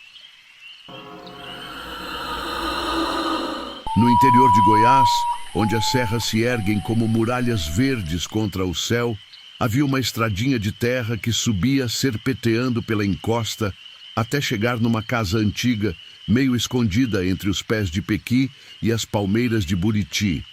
Era uma casa grande, de adobe e telha colonial, que já tinha visto muitos anos passarem por ela. E nessa casa morava uma senhora chamada Eulália. Dona Eulália tinha seus 68 anos bem vividos. Era uma mulher forte, de ossatura grande, com cabelos grisalhos, que ela sempre prendia num coque baixo, e olhos escuros que pareciam ver além do que as outras pessoas conseguiam enxergar. Tinha as mãos calejadas de tanto trabalho e uma voz firme, dessas que não tremiam na hora de dar bronca em bicho teimoso ou de rezar pelos mortos. A propriedade dela ficava no alto da Serra do Veadeiro, num lugar que os antigos chamavam de Morro da Viúva, porque diziam que ali uma mulher tinha ficado esperando o marido voltar da Guerra do Paraguai e nunca mais saiu daquele lugar. A casa tinha sido construída pelo avô de Dona Eulália, um homem que entendia de carpintaria e que escolheu aquele lugar porque de lá se via o vale inteiro, todas as fazendas da região e a estrada que vinha da cidade.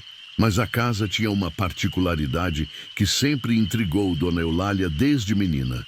Um quarto que ficava sempre trancado. Era um quarto no fundo da casa, com uma porta de madeira grossa e uma fechadura antiga, dessas de chave grande. O avô dela nunca deixava ninguém entrar ali, dizia que era depósito de coisa velha, que não tinha nada interessante. Quando o avô morreu, passou a chave do quarto para o pai de Dona Eulália, junto com um conselho. Nunca abra esta porta à noite. Se abrir, abra só de dia e só se for muito necessário. O pai dela obedeceu a recomendação vida toda e, quando morreu, passou o mesmo conselho para ela. Dona Eulália sempre respeitou a vontade dos antepassados. Durante 40 anos morando sozinha na casa, depois que o marido morreu de derrame, ela nunca tinha aberto aquele quarto durante a noite. De dia, abria de vez em quando para limpar, para arejar, mas era um quarto normal, com móveis antigos cobertos por lençóis, baús com roupas velhas, coisas que toda a família guarda sem saber bem porquê. Mas sempre teve curiosidade sobre o motivo daquele conselho. Por que não abrir à noite? O que podia acontecer de diferente entre o dia e a noite num quarto comum? Durante anos, ela se contentou em obedecer sem questionar, mas à medida que ia ficando mais velha, a curiosidade ia aumentando. O que a intrigava mais ainda eram os barulhos. Toda noite, depois das 10 horas, começavam uns ruídos estranhos vindo da direção do quarto trancado. Não eram barulhos altos, eram sussurros, passos abafados, como se alguém estivesse se movendo devagar dentro do cômodo. Às vezes parecia que alguém estava mexendo nos móveis, arrastando coisas pelo chão. Dona Eulália já tinha verificado várias vezes se não eram ratos ou outros bichos que tinham entrado no quarto, mas nunca encontrou sinal de bicho nenhum. O quarto estava sempre limpo, sem rastro de roedor, sem cocô de morcego, sem nada que explicasse os barulhos noturnos. Deve ser a madeira velha estalando com a mudança de temperatura, dizia para si mesma. Mas sabia que não era bem isso. Madeira estalando não fazia barulho de passo, não fazia barulho de coisa sendo arrastada. Foi numa noite de agosto, quando o frio estava apertando e ela não conseguia dormir por causa de uma dor nas costas, que Dona Eulália decidiu investigar de vez os barulhos do quarto. Já era quase meia-noite quando escutou os ruídos começarem mais altos do que o normal. Levantou da cama, pegou uma lamparina a querosene e foi até a porta do quarto. Os barulhos estavam bem nítidos agora. Passos lentos, regulares, como se alguém estivesse caminhando de um lado para o outro dentro do cômodo. "Tem alguém aí dentro?" chamou, batendo levemente na porta. Os passos pararam imediatamente. Silêncio completo. Dona Eulália esperou alguns minutos, mas não escutou mais nada. Voltou para o quarto, mas não conseguiu dormir. Ficou pensando no que podia estar acontecendo. Ladrão não era, porque ladrão não ficaria caminhando calmamente dentro de um quarto.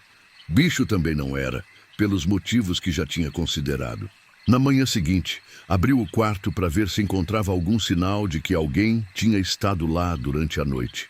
Mas estava tudo exatamente como tinha deixado da última vez que limpou. Os móveis nos mesmos lugares, os lençóis cobrindo tudo. Nenhum sinal de que alguém tinha mexido em alguma coisa. "Que coisa mais esquisita", murmurou, coçando a cabeça. Durante o dia, resolveu examinar o quarto mais cuidadosamente. Tirou os lençóis de todos os móveis, abriu os baús, verificou se não havia alguma entrada secreta, algum buraco na parede por onde alguém pudesse estar entrando. Era um quarto comum, com uma cama de casal antiga, um armário grande de madeira escura, uma cômoda com espelho, 2 cadeiras e 3 baús de couro velho. As paredes eram de adobe, sólidas, sem nenhum buraco ou rachadura significativa. A única janela tinha grades de ferro bem firmes. Nos baús, encontrou roupas antigas, algumas que reconheceu como tendo sido do avô e da avó, outras ainda mais velhas, provavelmente de antepassados mais distantes.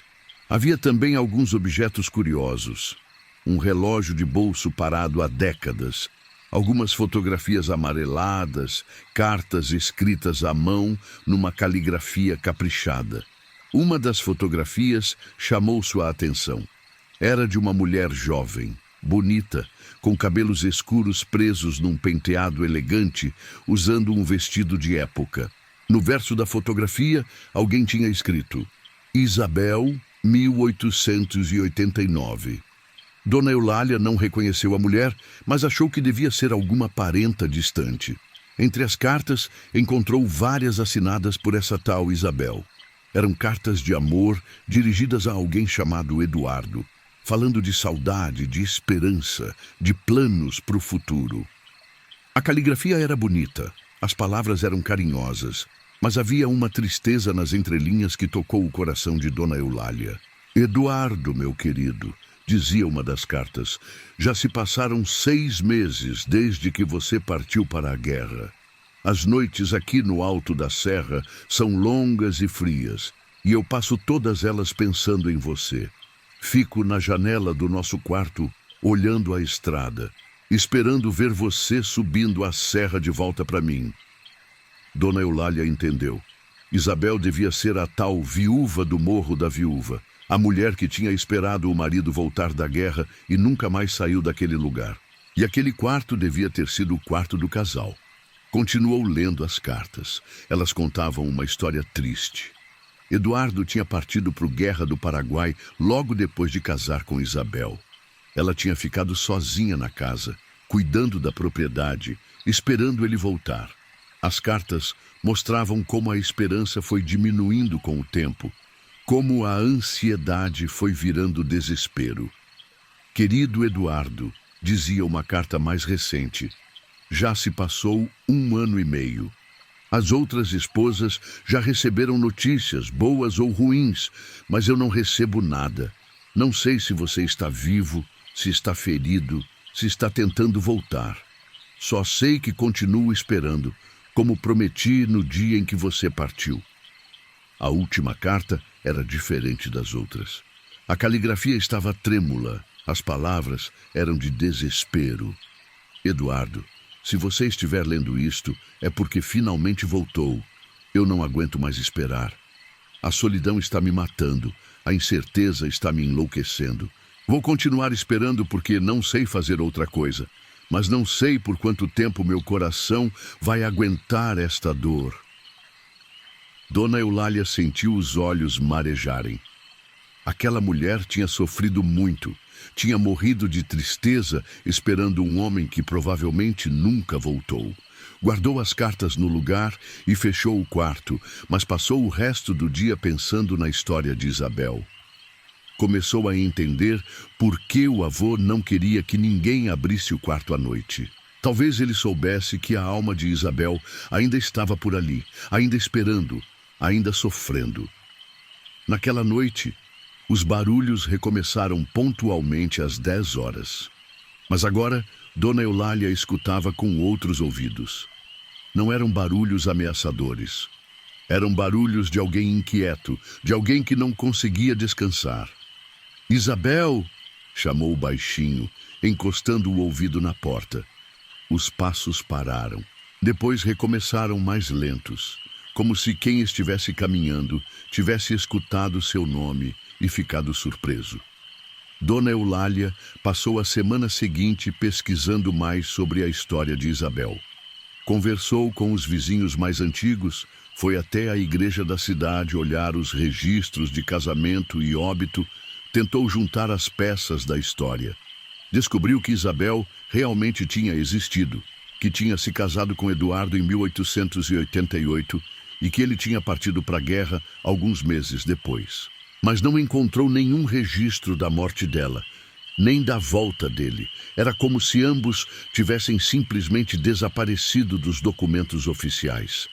Dona Hermínia perguntou para a vizinha mais antiga da região, uma senhora de 80 e poucos anos que conhecia todas as histórias locais. A senhora já ouviu falar de uma tal Isabel que morava no Morro da Viúva? Isabel do Eduardo? Respondeu Dona Hermínia imediatamente. Claro que já ouvi. Minha avó contava a história dela. Coitada, morreu esperando. Dona Hermínia contou que Isabel tinha ficado sozinha na casa por quase 3 anos, esperando Eduardo voltar da guerra. No início, recebia visitas. As pessoas iam lá ver como ela estava, levavam comida, faziam companhia. Mas com o tempo, ela foi ficando mais isolada, mais estranha. Diziam que ela conversava sozinha, contou Dona Hermínia, que passava as noites na janela do quarto, olhando para a estrada, como se estivesse vendo alguém chegar. O pessoal ficou com medo, parou de visitar. Isabel foi encontrada morta numa manhã de inverno, sentada na cadeira, em frente à janela do quarto, ainda vestida com o vestido de noiva que tinha guardado para quando Eduardo voltasse. Tinha morrido de tristeza, de desgosto, de tanto esperar. E o Eduardo? Perguntou Dona Eulália. Nunca voltou, disse Dona Hermínia. Nunca mais se soube dele. Pode ter morrido na guerra, pode ter desertado, pode ter arranjado outra família em outro lugar. Isabel morreu sem saber. E depois que ela morreu, aí começaram as histórias, disse Dona Hermínia, baixando a voz. Diziam que ela não tinha ido embora de verdade, que ainda ficava no quarto, esperando. O pessoal via luz na janela à noite, escutava passos, escutava choro. A velha contou que a casa ficou abandonada por alguns anos, até que o avô de Dona Eulália, que era parente distante da família de Isabel, decidiu morar lá, mas sempre com cuidado, sempre respeitando a presença que ainda habitava o quarto. Seu avô era homem sabido, disse Dona Hermínia. Sabia que não se mexe com coisa de defunto. Deixava ela em paz no quarto dela, e ela deixava ele em paz no resto da casa. Dona Eulália voltou para casa com a cabeça cheia de pensamentos. Agora entendia tudo. Os barulhos, o conselho do avô, a razão pela qual ninguém deveria abrir o quarto à noite. Isabel ainda estava lá, ainda esperando, ainda sofrendo. Mas em vez de sentir medo, Dona Eulália sentiu pena. Aquela mulher tinha sofrido tanto em vida e continuava sofrendo depois da morte. Era uma situação injusta, cruel.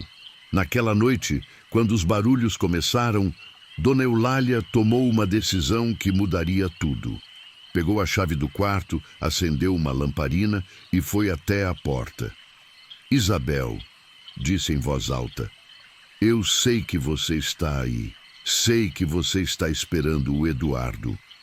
Posso entrar? Posso conversar com você? Os barulhos pararam. Por alguns minutos só havia silêncio. Então, Dona Eulália escutou algo que fez seu coração se apertar. Um soluço abafado, como de alguém que estava chorando. Colocou a chave na fechadura e girou. A porta se abriu com um rangido leve. A luz da lamparina iluminou o quarto. E Dona Eulália viu alguma coisa que a deixou sem fôlego. Sentada na cadeira em frente à janela, havia uma mulher. Era a mulher da fotografia, a Isabel das cartas, mas translúcida, como se fosse feita de neblina. Ela usava um vestido branco, o vestido de noiva que tinha guardado para receber Eduardo, e seus cabelos escuros caíam soltos pelos ombros. Isabel virou-se lentamente na direção de Dona Eulália. Seus olhos eram imensos, cheios de uma tristeza tão profunda que parecia não ter fim. Não havia medo naqueles olhos, nem raiva. Só tristeza e uma esperança desesperada. Você viu ele? Perguntou Isabel, com uma voz que parecia vir de muito longe. Você viu meu Eduardo na estrada? Dona Eulália sentiu o coração se partir. Aquela mulher ainda estava esperando. Depois de mais de 100 anos, ainda achava que Eduardo podia aparecer subindo a serra. Filha, disse suavemente, se aproximando devagar. Você sabe quanto tempo já passou? Passou muito tempo? Perguntou Isabel confusa. Às vezes, me parece que foi ontem que ele partiu. Às vezes, me parece que faz uma eternidade. Dona Eulália se sentou na outra cadeira do quarto, colocou a lamparina numa mesinha e começou a conversar com Isabel. Foi uma conversa longa, difícil, cheia de lágrimas de ambos os lados. Explicou para Isabel que já tinham se passado mais de 100 anos, que a guerra tinha acabado há muito tempo, que Eduardo provavelmente tinha morrido e nunca mais voltaria. Foi duro falar aquilo. Foi duro ver a esperança se desfazendo nos olhos da moça. Então ele não vem mais? Perguntou Isabel com a voz quebrada. Não, filha, ele não vem mais. Isabel chorou. Chorou como não tinha chorado em vida, porque em vida ainda tinha esperança. Agora, finalmente, podia chorar o luto que nunca tinha permitido a si mesma sentir. Eu não sei o que fazer, disse entre os soluços. Esperar era tudo o que eu sabia fazer. Se ele não vem mais, o que eu faço? Dona Eulália pensou por um momento. Depois pegou as mãos translúcidas de Isabel entre as suas. Você descansa, disse. Você para de esperar e descansa. Você sofreu demais, esperou demais, agora pode descansar. Mas e se ele vier? E se ele chegar e não me encontrar? Filha, disse Dona Eulália, com toda a ternura que conseguiu, se ele vier, e se ele tiver sido o homem bom que você amava, ele vai entender. Ele vai querer que você descanse, vai querer que você seja feliz. Dona Eulália passou a noite conversando com Isabel, contando como o mundo tinha mudado, como as coisas eram diferentes agora. Falou sobre a liberdade das mulheres, sobre como elas não precisavam mais ficar esperando a vida acontecer, sobre como podiam escolher seus próprios destinos. Você pode escolher ir embora, disse. Pode escolher encontrar a paz, encontrar seus pais, seus avós, todas as pessoas que você amou e que já partiram. E o Eduardo?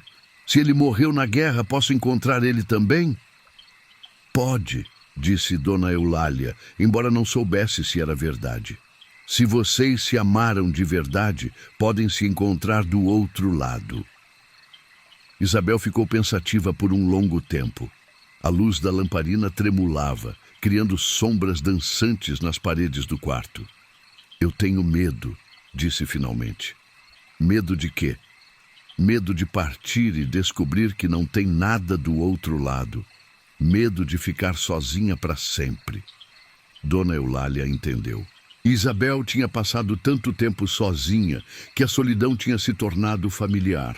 O medo do desconhecido era maior que o sofrimento conhecido. Filha, disse, você já está sozinha há mais de 100 anos. Não pode ser pior do que isso. Conversaram até o amanhecer. Quando os primeiros raios de sol entraram pela janela do quarto, Isabel começou a ficar mais transparente, mais fraca. Eu preciso ir, disse. Não consigo ficar quando o sol nasce. Você volta hoje à noite? Volto. Sempre volto.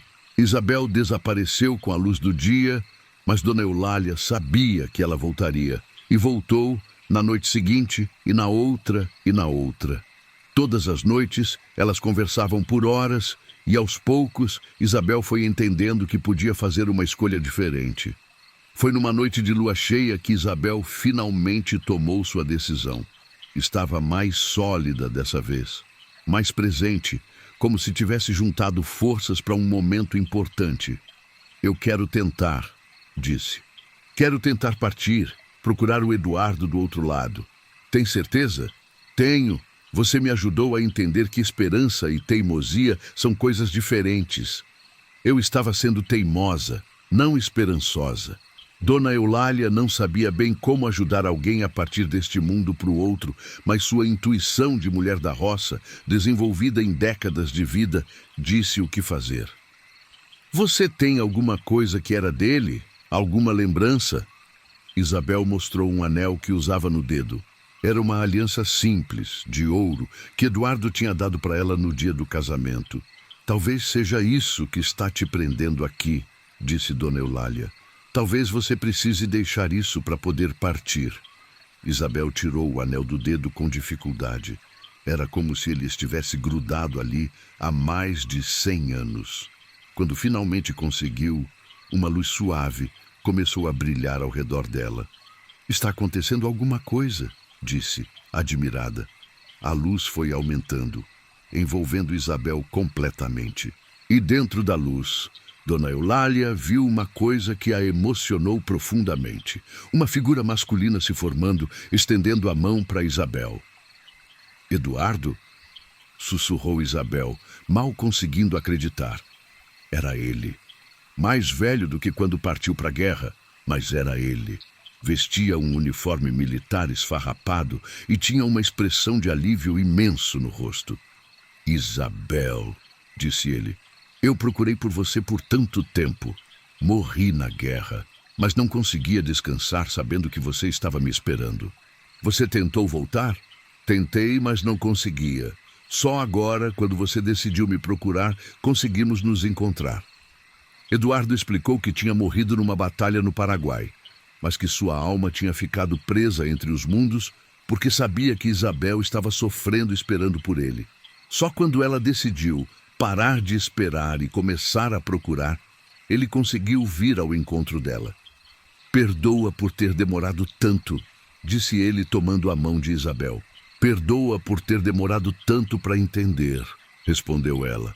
Os dois se abraçaram e a luz que os envolvia ficou mais brilhante ainda. Dona Eulália sentiu uma paz imensa tomando conta do quarto, uma sensação de que algo muito antigo e muito triste estava finalmente sendo resolvido. Obrigada, disse Isabel, se virando para Dona Eulália. Obrigada por me ensinar que eu podia escolher. Obrigada por cuidar dela, disse Eduardo, por não ter medo, por ter tido paciência. O casal começou a se desfazer na luz, ficando cada vez mais translúcido. Mas antes de desaparecerem completamente, Isabel voltou e deixou a aliança na mão de Dona Eulália. Guarda isso, disse, para que as pessoas se lembrem da nossa história. Para que entendam que o amor verdadeiro não prende, liberta. A luz se intensificou até ficar quase ofuscante. Depois diminuiu rapidamente até desaparecer completamente. O quarto ficou em silêncio, mas era um silêncio diferente. Não era mais o silêncio pesado da tristeza, era o silêncio leve da paz. Dona Eulália ficou sentada ali por um tempo, segurando a aliança, sentindo que tinha participado de algo muito especial. Nunca mais escutou barulhos vindos do quarto durante a noite. Nos dias seguintes, o quarto pareceu diferente. A atmosfera pesada que sempre teve desapareceu. Entrava mais luz pelas janelas, o ar circulava melhor. Até os móveis pareciam menos carregados de tristeza. Dona Eulália decidiu transformar o quarto numa espécie de memorial. Emoldurou algumas das cartas de Isabel, colocou a fotografia dela numa posição de destaque, guardou a aliança numa caixinha bonita em cima da cômoda. Começou também a contar a história para as pessoas que a visitavam. Não como uma história de terror, mas como uma história de amor, de esperança, de como às vezes as pessoas precisam de ajuda para encontrar a paz. A casa no alto da serra se tornou um lugar especial na região. As pessoas subiam a estrada íngreme não só para visitar Dona Eulália, mas para conhecer a história de Isabel e Eduardo, para ver o quarto onde uma alma perdida tinha finalmente encontrado o caminho. Dona Eulália virou uma espécie de conselheira para pessoas que estavam passando por perdas difíceis. Sua experiência com Isabel a tinha ensinado que, às vezes, o luto precisa ser vivido completamente para poder ser superado, que segurar a dor não honra quem partiu. Chorar não é desrespeitar quem morreu, dizia para os enlutados que a procuravam. É honrar o amor que vocês tiveram, mas chegar uma hora que tem que parar de segurar e deixar partir. A aliança de Isabel se tornou um símbolo na região. Dona Eulália a emprestava para pessoas que estavam com dificuldade de se despedir de entes queridos. Não era superstição. Era só uma forma de ajudar as pessoas a entenderem que o amor verdadeiro não quer que ninguém sofra para sempre.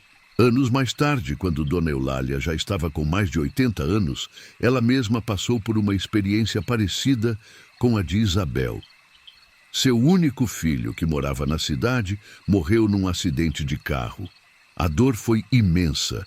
A vontade de se fechar no quarto e parar de viver foi quase irresistível. Mas a lição que Isabel tinha lhe ensinado a impediu de se entregar ao desespero. Em vez de esperar passivamente que a dor passasse, ela decidiu procurar formas de honrar a memória do filho, de transformar o amor que sentia por ele em algo positivo. Criou uma pequena biblioteca no quarto que tinha sido de Isabel, com livros que o filho gostava de ler. Começou a ensinar crianças da região a ler e escrever, passando adiante o conhecimento que o filho tinha valorizado. Era uma forma de mantê-lo vivo sem se prender ao passado. Dona Eulália perguntou uma vez à neta de Dona Hermínia, que tinha se mudado para a região: "Como a senhora consegue ser tão forte depois de tanta perda?" "Não é força, menina", respondeu ela. "É entendimento. Eu aprendi que a gente pode escolher o que fazer com a dor. Pode deixar ela nos destruir ou pode usar ela para construir alguma coisa boa." Dona Eulália viveu até os 92 anos, sempre ativa, sempre ajudando as pessoas a lidarem com suas perdas e dores. Quando morreu, foi tranquilamente, dormindo na sua cama, depois de uma vida longa e bem vivida. No dia do funeral, aconteceu uma coisa bonita. Quando o cortejo passava em frente à casa, todas as janelas se iluminaram suavemente, como se alguém tivesse acendido velas em todos os cômodos. A luz durou apenas alguns minutos, mas todos os presentes sentiram que era Isabel e Eduardo dando boas-vindas à mulher que os tinha ajudado a encontrar a paz. A casa no alto da serra continua lá, cuidada agora por uma sobrinha de Dona Eulália que veio morar na região. O quarto que foi de Isabel virou um pequeno museu, onde as pessoas podem conhecer a história do casal e refletir sobre o amor, a perda e a importância de saber quando deixar partir. E às vezes, nas noites de lua cheia, quem sobe a serra pode ver uma luz suave brilhando nas janelas da casa. Não é luz de assombração, não é nada para ter medo. É só o amor cuidando do lugar. É a paz velando pelos vivos, lembrando a todos que mesmo as dores mais profundas podem se transformar em sabedoria e compaixão. A história de Isabel, Eduardo e Dona Eulália se espalhou pela região como uma lenda bonita que ensina sobre a importância de ajudar uns aos outros, sobre como a compaixão pode curar feridas antigas, sobre como o amor verdadeiro sempre encontra um jeito de triunfar, mesmo que seja depois da morte. E quem visita a casa hoje pode sentir essa lição no ar. Pode entender que nem todas as histórias de almas penadas são histórias de terror. Algumas são histórias de amor que precisavam de alguém corajoso para ter um final feliz. Histórias que nos ensinam que todos nós podemos ser instrumentos de paz na vida uns dos outros.